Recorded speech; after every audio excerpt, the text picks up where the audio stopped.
perforación, pues tenemos que, y ya les había comentado ayer, la apendicitis es la causa más común que pasa. Es que me miras así. Es que dijiste, a diferencia de la... A mí también me pone nerviosa su mirada, Eso no fue lo que yo dije. A diferencia de la perforación, dijiste.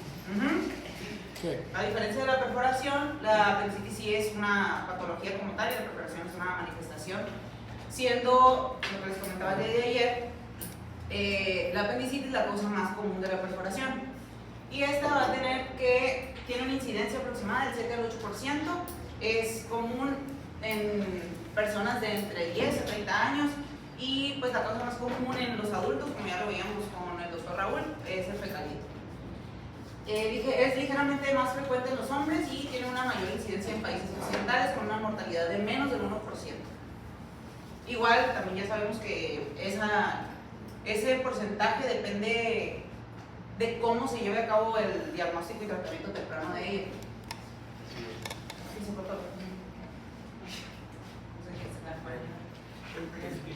Ahora, con la fisiopatología del apéndice, vamos a tener que empezar primero por una obstrucción proximal del apéndice.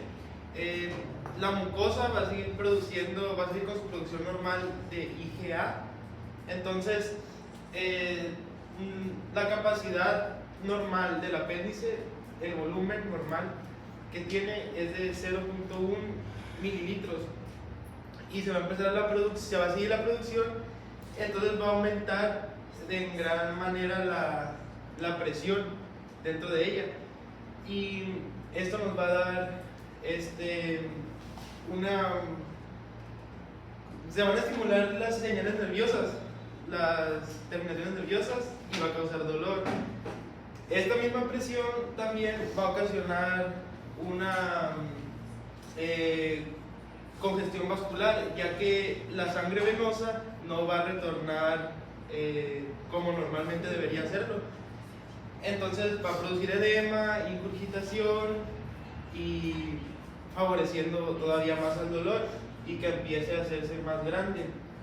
Con el edema y con todo lo que pasa aquí, se da un ambiente para favorecer el crecimiento bacteriano, principalmente por estas dos bacterias, E. coli y B. fragilis. Llega un punto donde ya está tan congestionada la vesícula que va a haber ahora una obstrucción arterial, entonces puede ocasionar necrosis y al final terminar en reventarse y vaciar todo el contenido de pus y etcétera a la cavidad peritoneal. Ese del punto 2, ¿a qué te refieres con la acumulación de IgA? Pues es que según las fuentes que... ¿Cuáles fuentes? ¿Las de Ortiz? Mande. De Ortiz. Pues yo busqué de libros en fisiopatología uno que se llama Ford. Pero así venía como acumulación de IgA. Ajá. Inmunoglobulina. O sea, solo inmunoglobulina pura y dura. O sea, podríamos sacar inmunoglobulina del apéndice. Pues sí. Ajá. Bueno, ¿qué opina la gente? ¿Qué opina de acuerdo a los conceptos de... Ajá. ¿Ustedes qué opinan al respecto? Los demás que estudiaron también fisiología. ¿Qué es lo que se está acumulando? Es que mire, le voy a decir la verdad. En primer semestre, en primer año, nos dieron una clase de seminario de apendicitis. Ajá. Y ahí venía la fisiopatología de eso. Y ya la busqué. Y dije yo, bueno, ya tengo esto, ¿no? Y busqué en el Harrison. Y en el Harrison, o sea, vienen más cosas como de epidemiología, pues, del porcentaje de fecalito, de hiperplasia linfoide. No viene nada así como una secuencia de pasos o algo que te explique una fisiopatología. No, pues es que sí vienen, sí hay, no igual que no haya. Igual el otro libro de fisiopatología. La fisiopatología del apendicitis está bien estudiadísima. El POR tenía una así 5 renglones ¿Y cuántos renglones tiene? 7, no 8. Porque lo saqué de las diapositivas del primer semestre. Bueno, ya entendimos que entonces hiciste una chapuza ahí. Que ayer precisamente por su compañero decíamos que no había que hacer, ¿no? Y mucho menos todavía cuando la inteligencia artificial, no lo estoy diciendo por ti, pero tu compañero decía que los había sacado de la inteligencia artificial. La misma inteligencia artificial, antes de que te describa las enfermedades, te dice, esta información es sin fines, no es con fines médicos y hay que tener cuidado. Entonces, es como si te dijeran, esto no lo ocupen para sus clases de medicina y tú lo agarras y lo pones en tus clases de medicina. Sí. Bueno, ya independientemente de eso, porque a lo mejor fue una falla en la interpretación o no sé si copiaste y pegaste, pero ¿qué opinan? O sea, la IgA la conocen, ¿de qué color es la IgA? Amarilla. No sé. Yo la tengo verde. ¿Alguien ha visto la IgA? No, porque no se ve. Porque no se ve, o sea, se representa en forma de moléculas, ¿no? Sí. O sea, así como no se va a acumular glucosa sola, o sea, lo que se acumula es moco, ¿no? Nada más es eso, pues. O sea, nada más es eso, o sea. Ajá. Porque no sé por qué, sabemos que el borde del cepillo del intestino suele tener altas concentraciones de IgA, ¿no? Por ejemplo. Pero eso no quiere decir que haya IgA. Sí, no. Acumulación de IgA, ¿no? O sea, es que la descripción que tenía del apéndice era que era un órgano linfoide productor de IgA y que en la mucosa, en el moco que produce. En el moco ajá, que produce. Pues, pero no estoy pensando que échale de una carruchada de IgA. No, pues es que sí se lee, pues. No, pues ahí. Y por eso ahorita que te volví a preguntar, me llama la atención que nadie haya dicho, o que haya dicho, no, pues que dije, ay, que la IgA es amarilla. No, o sea, no puede ser que venga la IgA solita. Es que en las diapositivas vienen coloreadas más adelante. La IgA. Pues a lo mejor, pero eso no justifica que esto está mal escrito, ¿no? Y la idea de todo esto es que además de que aprendamos los temas que estamos estudiando, que aprendamos a dar las clases. Todos estamos en formación, ¿no? Entonces sería acumulación de moco y Acumulación aumento de de moco, la presión y interluminal. el moco sí aumenta la presión desde adentro, ¿no? Se parece mucho a la fisiopatología de la perforación que dio la fisiopatología que dio su compañera, donde le dije que ¿se acuerdan lo que comenté sobre la translocación bacteriana? Que como tal no iba a ser un paso, pero que se podía dar de manera paralela. Sí. Que lo clásico es que de la gangrena se perfore, ¿no? Como viene ahí. Entonces, que podía haber translocación bacteriana o no. Normalmente en la apendicitis no es lo más determinante, pues, sino el problema es la isquemia, que normalmente, ¿por qué es la isquemia? Que también por eso no está tan bueno este cuadro, porque no es que se tapen las arterias. ¿Por qué deja de llegar la sangre? ¿Por qué? ¿Por qué dejará de llegar la sangre y se hace la isquemia?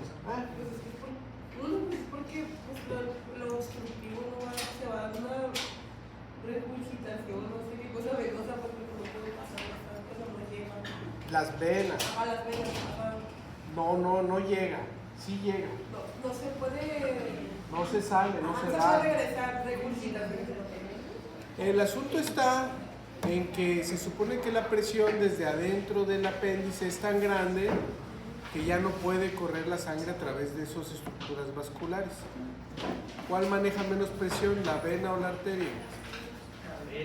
La vena, ¿no? Hay una presión venosa central, ¿no? Entonces, cuando esa presión, ¿cuál se va a vencer primero? La presión venosa, entonces se va a ver una congestión venosa. Entonces, ¿y qué pasa? Que para vencer de la vena a la arteria todavía necesitamos subir más o menos ¿cuánto? Como 120, dicen los que estudian medicina, ¿no?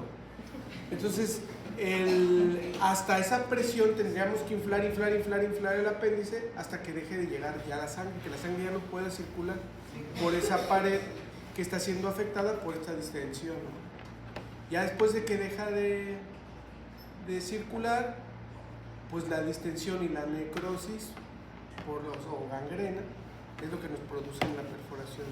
Muy bien. Pues, como en las otras Como las patologías otras del patologías. intestino, pues. Sí, solo que Siempre. no habíamos hecho tanto hincapié, ¿no?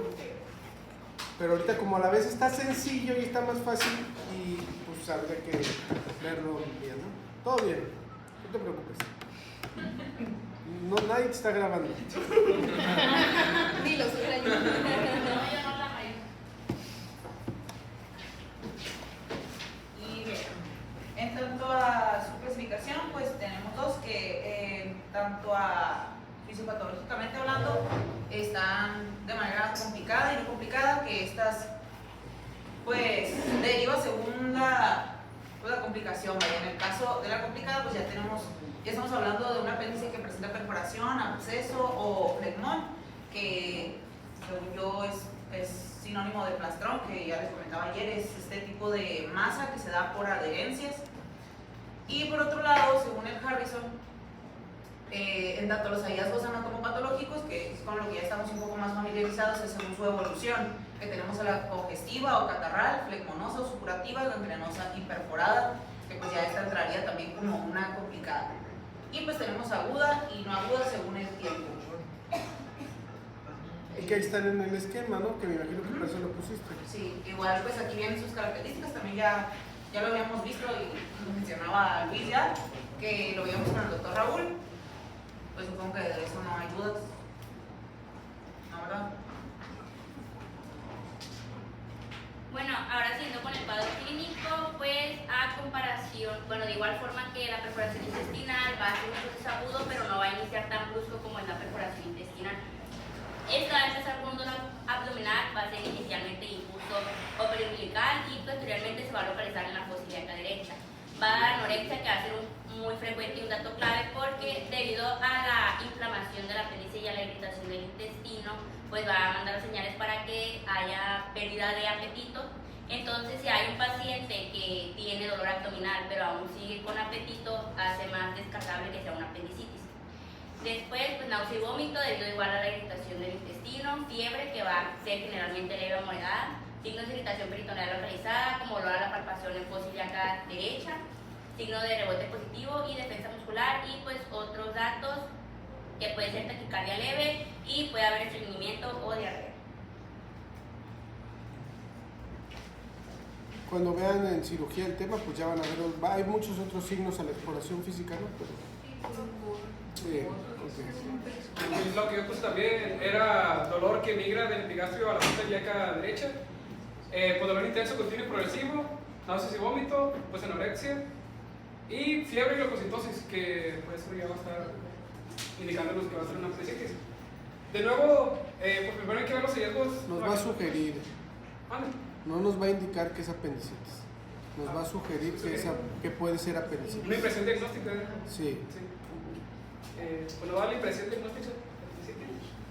Y en cuanto a los hallazgos imagenológicos, lo que vamos a encontrar a lo largo de estos métodos diagnósticos, y lo cual nos va a permitir compararlos para tener cuenta estado a través de la tomografía computarizada, es el engrosamiento de la pared apendicular, un aumento del diámetro de 100 milímetros, la posgrasa periapendicular inflamada, podemos encontrar el fecalito, que puede ser la causa de la apendicitis, y un absceso si es complicada. Ya mencionó mi compañera Mariana que hay una clasificación de clínica radiológica en la cual pues, vamos a tener que una apendicitis puede ser pues, normal o complicada, y también en eso vamos a basar pues, el tratamiento posteriormente.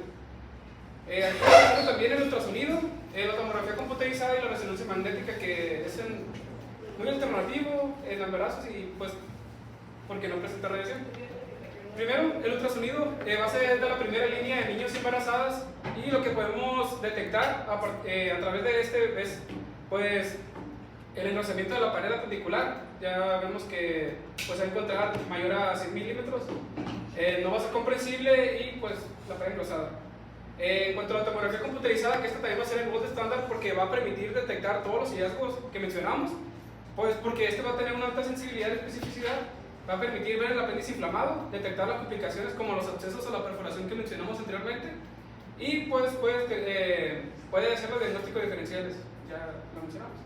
Y pues la resonancia magnética, que pues son casos muy especiales pues en pacientes embarazadas, que creo que también se utiliza el ultrasonido. Y pues mencionarles que la tomografía computerizada sigue siendo el gold estándar, pero pues lo más rápido y lo más rápido en el servicio de urgencias pues es el ultrasonido.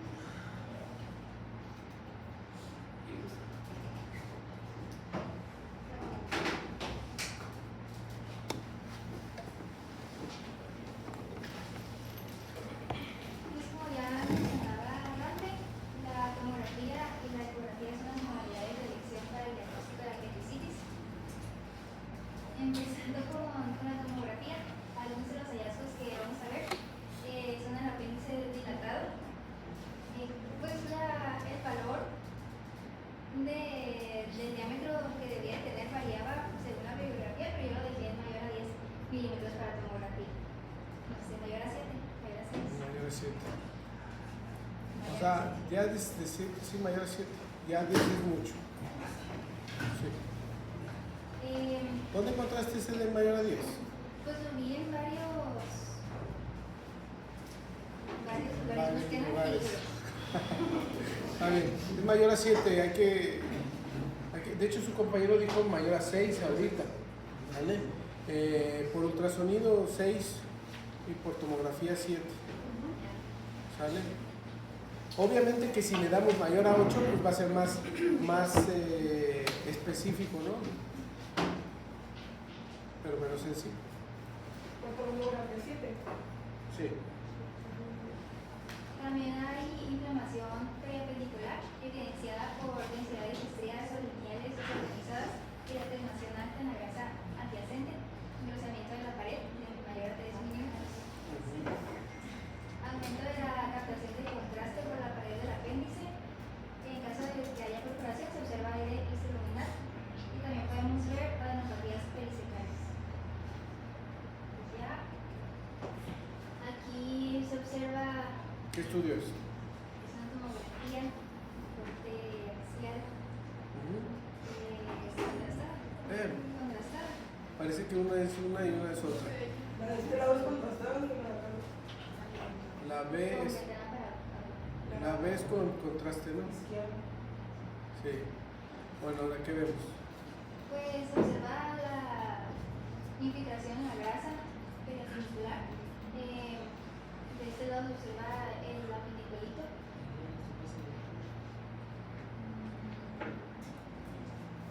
¿Qué más? Pues el aumento en el grosor de la pared, el diámetro mayor a 7 milímetros. Ahí también se ve la grasa alterada. Sí. A ver, ¿dónde? Ajá.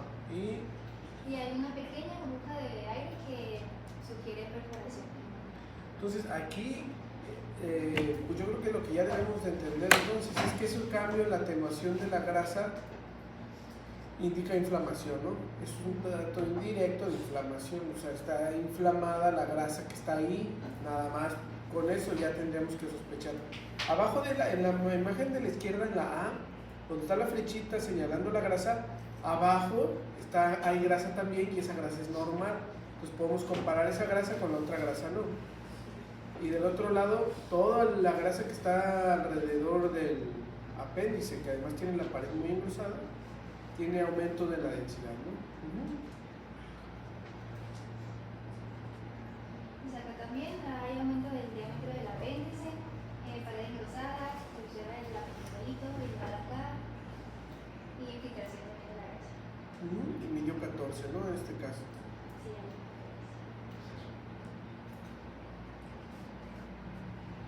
Igual acá, infiltración de la grasa, pared engrosada. Acá también decía que había inflamación en el ciego. Pues no alcanzo a ver mucho. En la flecha negra que está del lado derecho se ve un poquito engrosada la pared. Deberíamos de medir hasta 3 milímetros también en el colon. Entonces fíjense, la pared engrosada comparen la pared engrosada del apéndice y la pared del intestino no se ve tan engrosada, ¿no? Entonces, no tanto. ¿Qué más? Ya continuando con el ultrasonido. Aquí se utiliza una técnica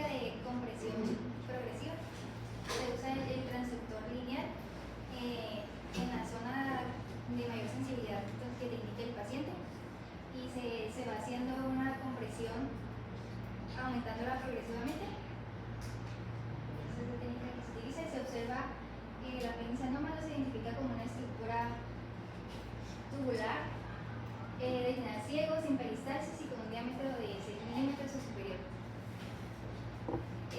También tenemos que el apéndice inflamado no va a ser compresible y se puede o no haber presencia de apendicolitis.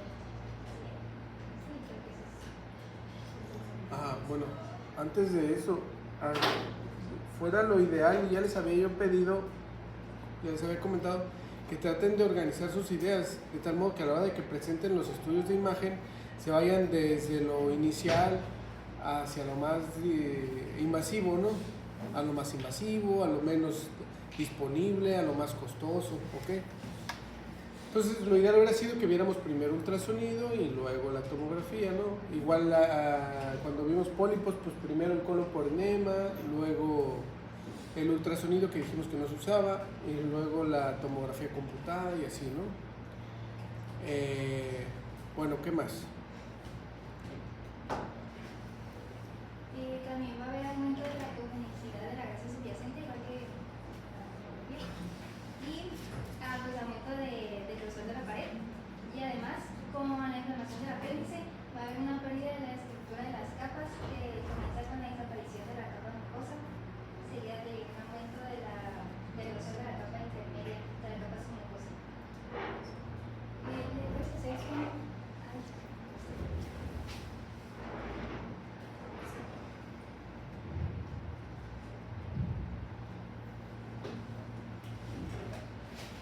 A lo que yo no entendí con esa imagen, eso es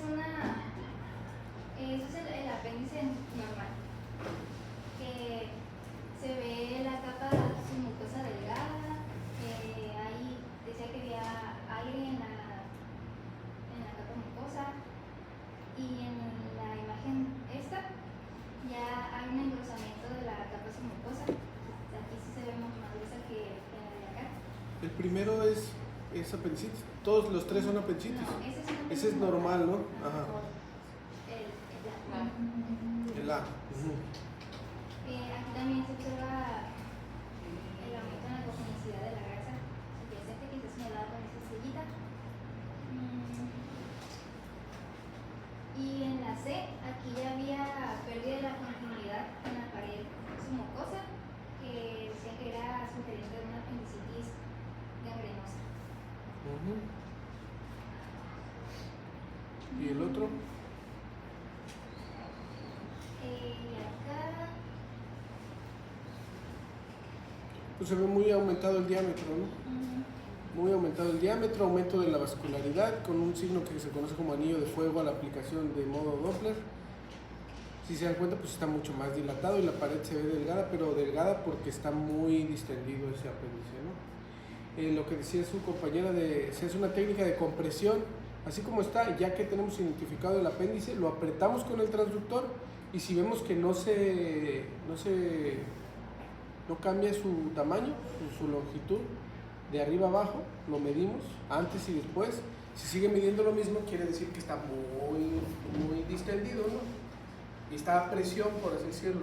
Si se dan cuenta, en el de la izquierda se ve así como, en el esquema de arriba, en la A, se ve así como un ojito, ¿no? Como si estuviera aplastado. Es a lo que se refieren, de que si lo estuvieras comprimiendo de arriba abajo, esa forma agarraría. Ok, ¿qué más? lo del signo de la diana, o del ojo del buey, Ajá. ¿es eso?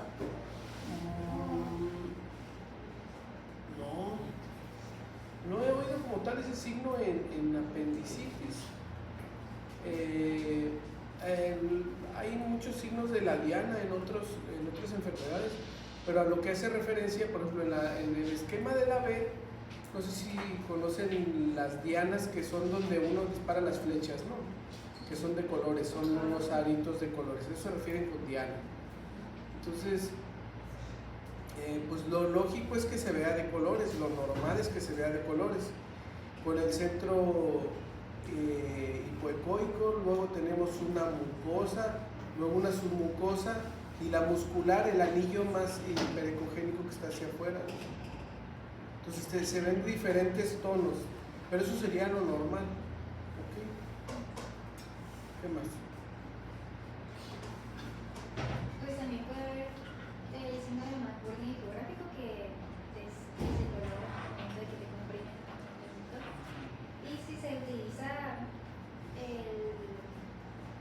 Se observa que existe un aumento del flujo vascular en la pared del apéndice, que se indica inflamación. Muy bien. Y ya, por último, la resonancia magnética, los hallazgos son muy similares también a los de la tomografía. Va a haber un incremento del calibre mayor a 7 milímetros, cambios inflamatorios periapendiculares, aumento de intensidad de señal en secuencias potenciadas en T2 en la grasa perisecal, presencia de apenicolito, visualizado en la resonancia como una imagen con pérdida de señal en secuencias potencias en T2 y pues está asociado a hematopatías perisecales.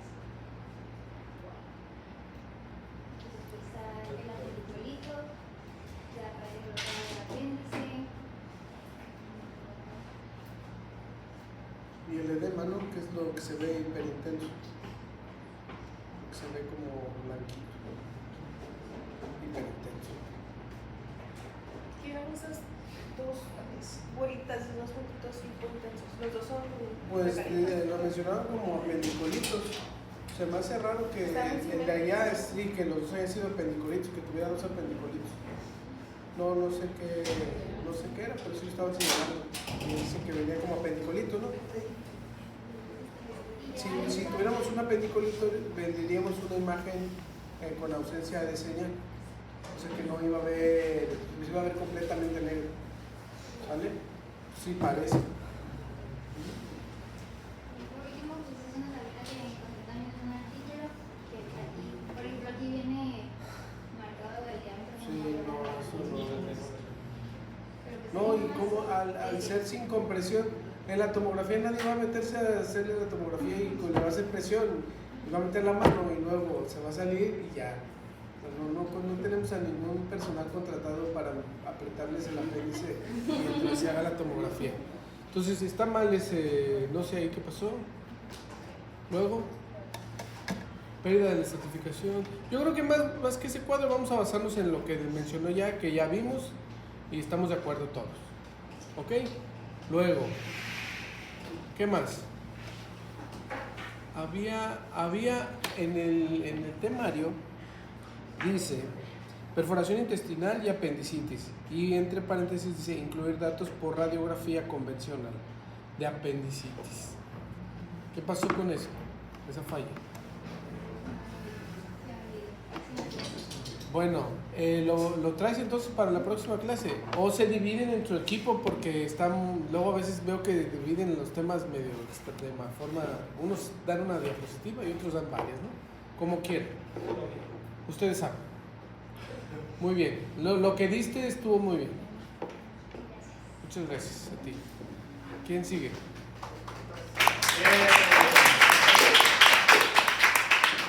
Ahora, para nada más mencionando, para que no haya conflictos, el método de radiografía convencional para el diagnóstico de apendicitis no se considera cuando el diagnóstico está muy directo hacia apendicitis. O sea, si ustedes revisan al paciente y están, como dijo, están seguros, dice su compañero, están convencidos, seguros de que es apendicitis, ya no le hagan radiografía de abdomen. Háganle uno de los métodos que hasta ahorita hemos visto. Pero, ¿qué pasa? Que el diagnóstico de apendicitis, así como muchas otras enfermedades, es un arte, es difícil y a veces los cuadros clínicos varían mucho de paciente en paciente, porque además, a pesar de que todos los pacientes son diferentes, la posición del apéndice también suele ser distinta. Entonces, tengan cuidado con eso y como valor diagnóstico del ultrasonido, el ultrasonido es muy poco sensible, pero muy específico. Quiere decir que para su diagnóstico de la apendicitis por ultrasonido va a ser muy difícil que se vea y es muy probable que les digan que no pudieron ver el apéndice y pues siga participando, ¿no? Pero si sí ven el apéndice y si está inflamado, es muy específico, ¿ok? Ya no se puede hacer el cirujano para otro lado, ya prácticamente sí lo va a tener que operar, ¿no? Entonces, Y de esos, pues ya obviamente que si tenemos una tomografía computada, la tomografía computada es más sensible todavía que el ultrasonido, más sensible y específica. En niños a veces es más difícil con la tomografía, incluso porque a veces tienen poquita grasa en peritoneo, en cavidad peritoneal. Y la grasa, si se dieron cuenta, juega un papel importante en la detección de esas áreas de inflamación por tomografía, ¿no? Muy bien. Y como mencionó, pues el tratamiento estándar de la apendicitis, pues la apendicectomía, que pues este es un tratamiento quirúrgico porque es un procedimiento quirúrgico que pues es la extirpación del apéndice veriforme, que puede ser laparoscópica, que es la más común, o abierta, pero pues tiene alguna complicación, como ya hablamos, perforación o absceso. Y por mientras lo meten al quirófano, pues manejo complementario, que líquidos para corrección de la deshidratación y antibióticos con cobertura de grados negativos y anaerobios, perdón. Y pues tenemos 3 vías, como mencionamos, que se clasificaban de clínico radiológico en complicada y no complicada. Pues en una apendicitis no complicada, pues una cirugía temprana ideal, menos de 24 horas, antibióticos cortos de profilaxis y alta rápida, se va a su casa en friega. Mientras que la apendicitis complicada, pues también es apendicectomía, pero también en el procedimiento lleva un lavado peritoneal, porque como mencionamos ya va a estar perforada. También se le coloca un drenaje si es necesario y antibióticos prolongados que abarca de 5 a 7 días. Y pues un caso especial y raro que haya un absceso apendicular, pues vamos a tener que se hace un drenaje percutáneo y pues antibióticos también.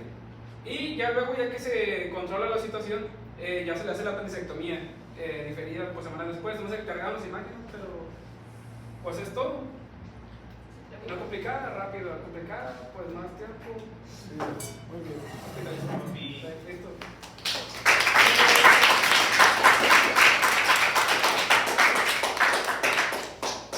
Vamos a empezar. El equipo de la sala. Estos van a ver 3 días.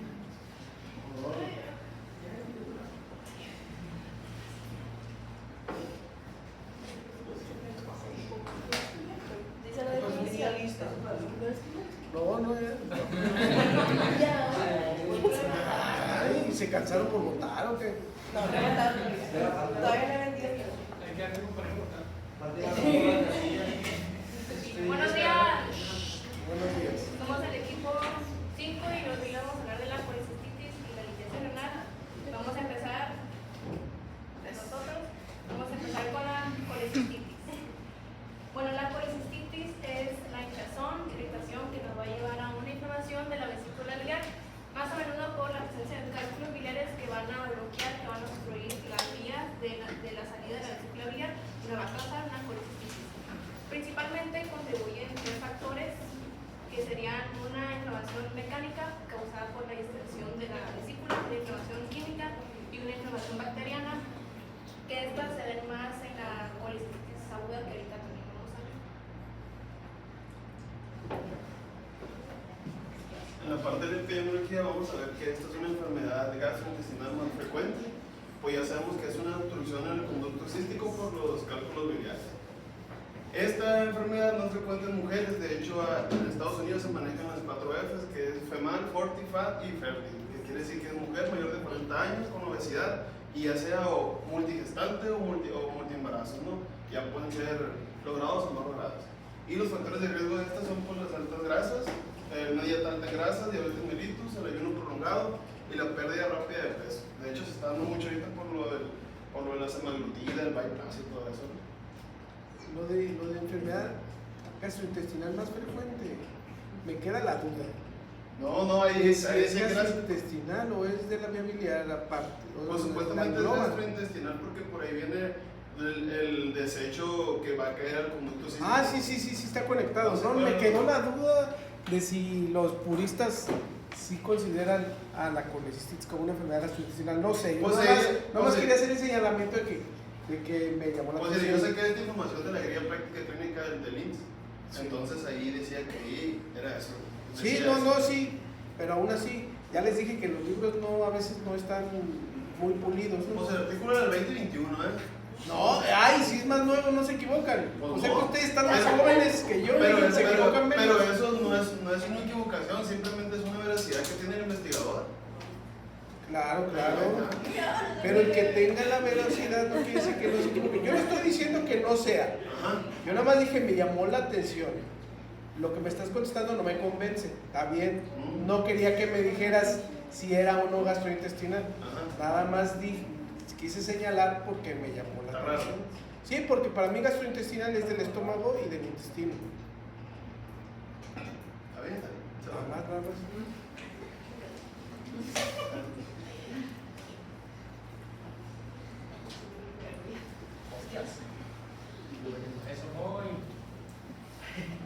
Bueno, ya pasando con la fisiopatología de... Bueno, yo no nada más hacer colecistitis, porque la causa principal de una colecistitis es que haya litos. Entonces también vamos a meternos un poquito a la formación de los litos, pero básicamente pues ya vimos que la colecistitis, como lo dijeron, es un proceso inflamatorio de la vesícula biliar que va a resultar de la interacción de distintos factores, desde mecánicos, químicos, vasculares e infecciosos. Aunque existen diferentes clasificaciones que ya lo van a mencionar después, como con presencia de litos o sin presencia de litos, o de acuerdo con el tiempo, todas las dos van a compartir, la litésica y la litésica van a compartir al final los mismos mecanismos de daño tisular. Entonces, comenzando con el evento inicial más frecuente, es que, por ejemplo, en una colecistitis litiásica aguda, que es la presentación más frecuente, que haya una obstrucción del conducto cístico por un cálculo biliar. El conducto cístico es este conducto que conecta esta bolsita peliforme, la vesícula biliar, con el conducto, o con la vía biliar común, con el conducto biliar común. Lo que va a generar, o si está obstruido, va a generar que la vesícula no pueda vaciar su contenido de bilis y pues con lo que genera una retención de bilis y un incremento progresivo de la presión intraluminal. Desde el punto de vista fisiológico, la vesícula, igual que como cuando tenemos mucho contenido fecal en el colon, va a seguir continuando reabsorbiendo agua y electrolitos y aún concentrando más la bilis, lo que va a aumentar su capacidad lesiva. Esta distensión va a comprometer, igual que la apendicitis, es muy parecido, va a comprometer el retorno venoso y linfático a la pared vesicular, produciendo edema y posteriormente disminución del flujo arterial, lo que va a condicionar la isquemia. Al mismo tiempo, bueno, este era como que el componente mecánico. Al mismo tiempo va a actuar el componente químico, que es este daño epitelial ya causado en la pared de la vesícula biliar. Va a propiciar la liberación de ciertas enzimas, como la liberación de la fosfolipasa A, que esto lo que va a hacer es va a hidrolizar la lecitina presente en la bilis y la va a convertir en isolecitina o isolecitina, dependiendo de la bibliografía, que esta es una sustancia altamente citotóxica. ¿Qué va a pasar? Esta sustancia ya liberada va a alterar las membranas celulares y va a favorecer la necrosis del epitelio vesicular, para después pues, que haya, no sé, mayor isquemia y tal vez una perforación.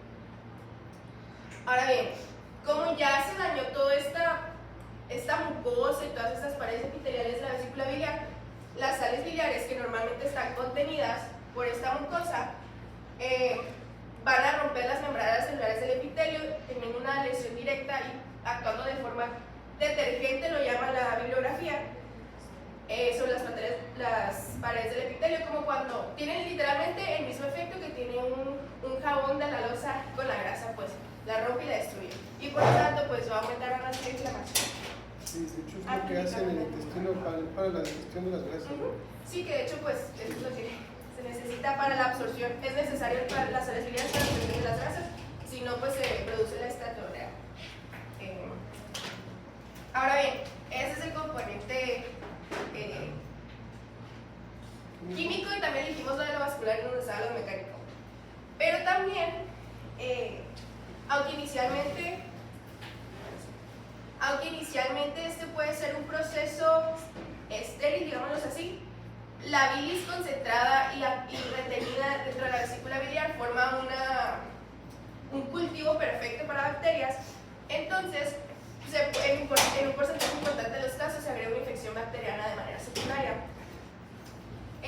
Con bacterias entéricas, porque pues ya vimos que es del tracto gastrointestinal. Bueno, tiene función en el tracto gastrointestinal, y como la E. coli, la Klebsiella, el Enterococcus o los Clostridium.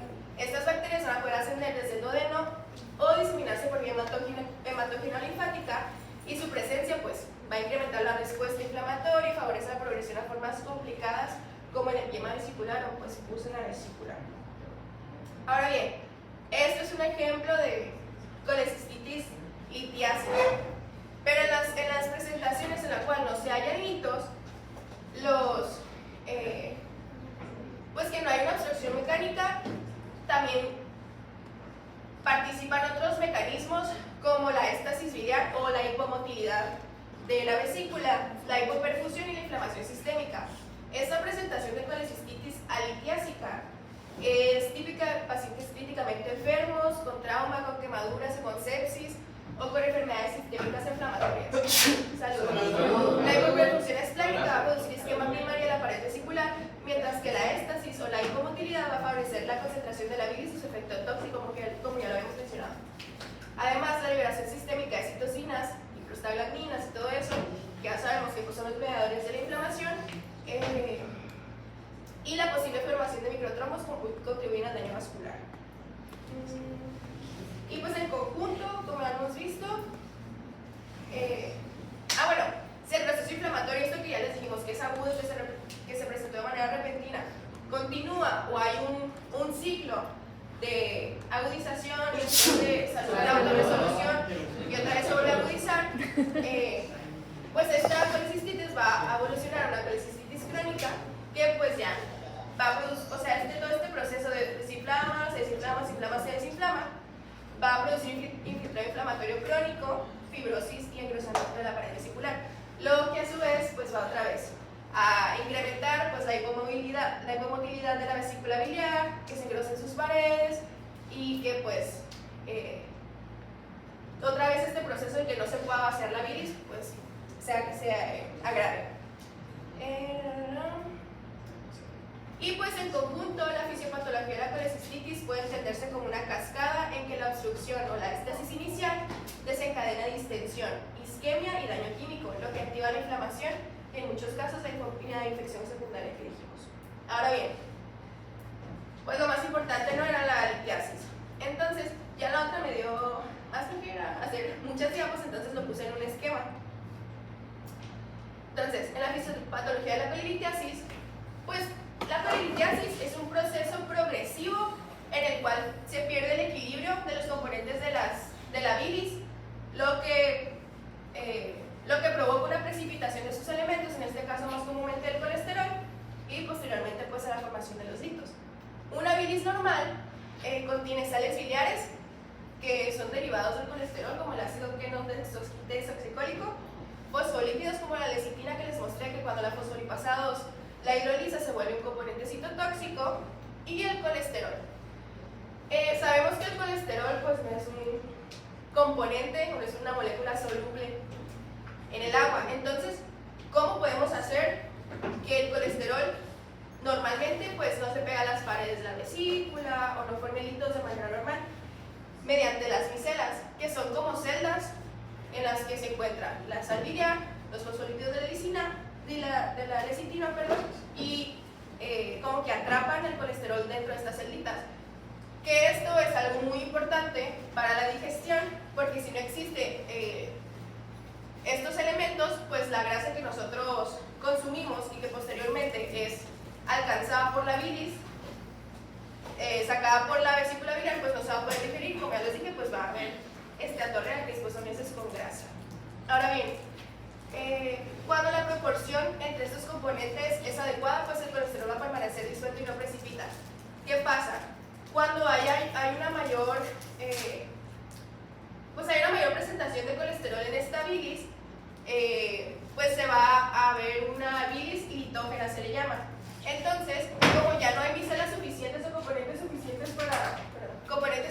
para hacer estas micelas que contengan este colesterol, se van a formar vesículas ricas en colesterol que son inestables y tienden a agregarse. de nucleación, que es que las vesículas inestables van a servir de sustrato para la formación de cristales de colesterol de monohidrato. Hay muchos factores que favorecen o pronucleadores, como las glucoproteínas, la fosfolipasados y la lisolecitina, y factores que lo inhiben, como las sales biliares, que dijimos que era lo más importante. Posteriormente, pues ya no tenemos mayor cantidad de colesterol en la bilis, y pues ya se está aglomerando, se está juntando y está empezando este proceso de nucleación en la cual se forman microcristales. Ahora bien, la éstasis pues va a ayudar a que se quede ahí la bilis, no se esté drenando hacia los tractos biliares, y por ende siga ejerciendo su función la vesícula biliar de absorbiendo agua, absorbiendo electrolitos y concentrando más esta bilis litógena. Y causas de hipomotilidad pues son el embarazo, el ayuno prolongado, nutrición parenteral total, diabetes mellitus, obesidad y enfermedades críticas o sepsis, como lo vimos en la colecistitis litiásica. Y por último, pues va a ser la agregación y el crecimiento o barro biliar. Que pues el barro biliar es bilis pues más concentrada, y que antes no se creía, pero actualmente sí, que siempre que se presenta barro biliar es un precedente de la formación de litos en la vesícula. Y pues tenemos diferentes tipos de cálculos biliares. Los más comunes son los cálculos de colesterol, seguidos de los cálculos de pigmentos negros y los cálculos de pigmentos pardos. Entonces, pues ya como resumen, es un aumento del colesterol o una disminución de las sales biliares o los fosfolípidos para la formación de micelas dentro de la bilis, una bilis sobresaturada de colesterol llamada litógena, nucleación de cristales, éstasis vesicular, barro biliar y posteriormente al cálculo biliar. Muy bien, vamos a ver, vamos a continuar con el modelo.